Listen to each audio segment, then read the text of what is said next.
ఈరోజు మనందరి ప్రభుత్వం అమలు చేస్తా ఉన్న వైఎస్ఆర్ ఈబీసీ నేస్తం అనే ఈ పథకంతో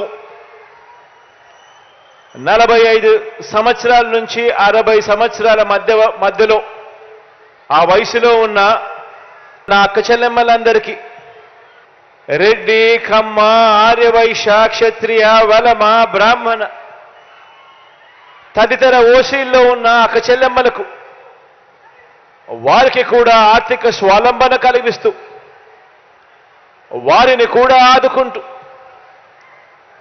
ప్రతి ఏటా 15,000 రూపాయలు చొప్పున అదే అక్క చెల్లెమ్మలకు వరుసగా చెయ్యి పట్టుకుని నడిపిస్తూ తోడుగా ఉంటూ 3 ఏళ్ల పాటు ఆ అక్క చెల్లెమ్మలకు సహాయం అందించే కార్యక్రమమే ఈ వైఎస్ఆర్ ఈబీసీ నేస్తం అనే ఈ పథకం.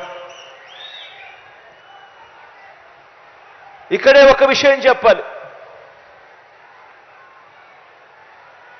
పేదరికానికి కులం ఉండదు.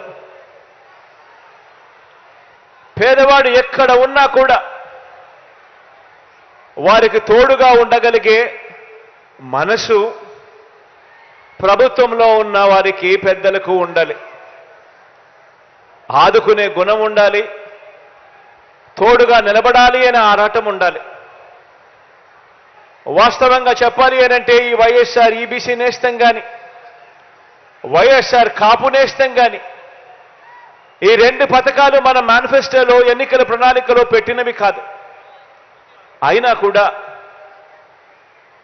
వాళ్లకు తోడుగా ఉండాలి అని వాళ్ళల్లో ఉన్న పేదరికంలో ఉన్న నా అక్క చెల్లెమ్మలకు కూడా అండగా ఉండాలని, పేదరికం వల్ల వాళ్ళు ఇబ్బందులు పడే పరిస్థితి రాకూడదని వాళ్ళ కోసం కూడా అడుగులు వేసిన ప్రభుత్వం మీ బిడ్డ ప్రభుత్వం అని కూడా చెప్పడానికి ఈ సందర్భంగా గర్వపడతా ఉన్నాను.